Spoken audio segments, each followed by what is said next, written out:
Meski detail kesepakatan yang dicapai antara Putin dan Trump belum terungkap hingga saat ini, beberapa media masih mencoba menyimpulkan dan mengungkap isi kesepakatan tersebut.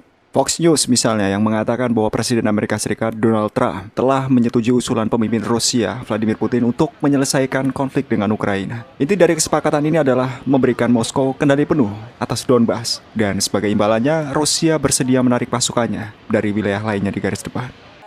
Trump mendukung usulan Putin untuk mengambil kendali penuh atas Donbas dan membekukan garis depan di tempat lain untuk mencapai kesepakatan dengan Ukraina. Tulis Fox News mengutip seorang diplomat Eropa. New York Times juga menerbitkan informasi serupa sehari sebelumnya.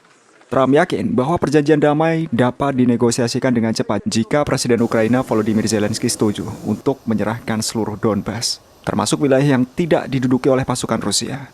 Tulis surat kabar tersebut. Menurut sumber NYT, Kepala Gedung Putih lebih mendukung opsi ini, alih-alih mencoba mencapai gencatan senjata sementara. Sementara itu, Reuters juga menerbitkan beberapa tuntutan spesifik Moskow.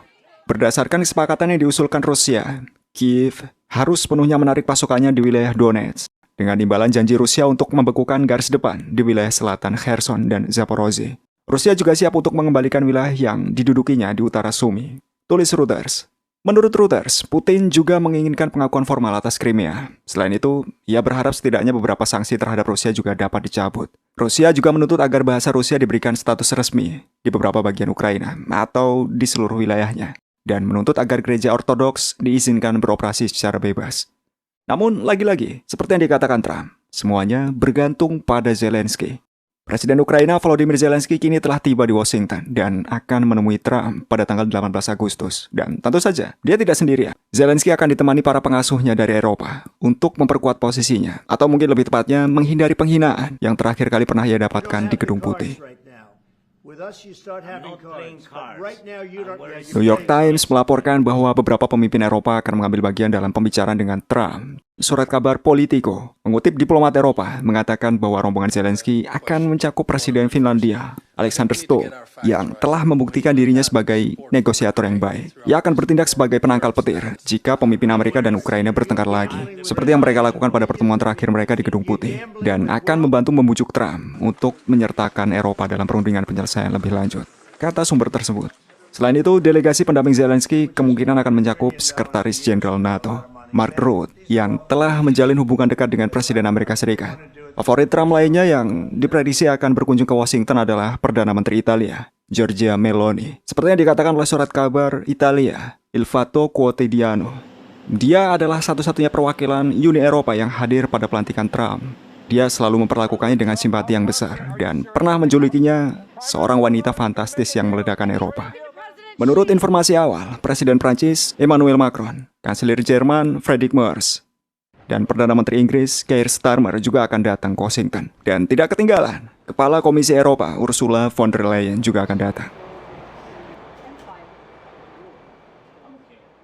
Wakil Presiden J.D. Vance yang pada pertemuan bulan Februari ikut bertengkar dengan Zelensky juga akan menjadi peserta dalam negosiasi. Ya, itulah alasan pengasuh Zelensky bersikeras hadir untuk mendampinginya.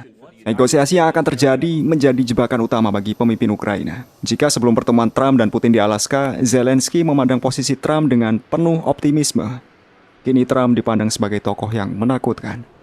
Perlu diketahui juga bahwa Trump tidak pernah mengatakan atau berjanji bahwa ia akan menjatuhkan sanksi baru terhadap Rusia jika kesepakatan mengenai Ukraina tidak tercapai. Jadi, Zelensky kini mendapati dirinya dalam posisi yang sulit, menyetujui tawaran pemimpin Amerika atau memancing kemarahan Trump.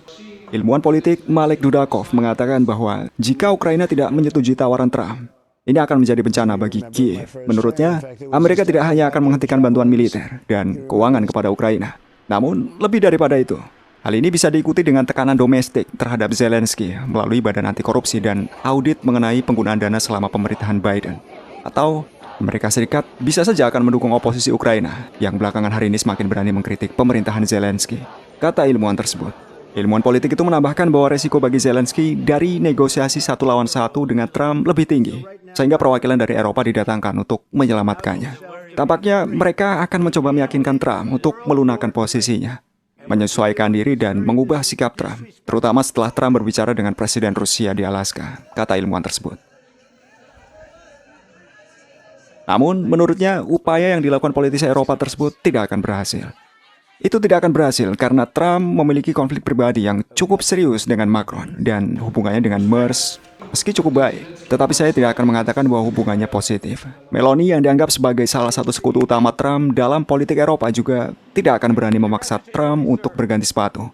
Sedangkan Presiden Finlandia Alexander Stubb yang berusaha memperbaiki hubungan dengan Trump melalui keterampilan golfnya juga tidak akan dapat berbuat apa-apa.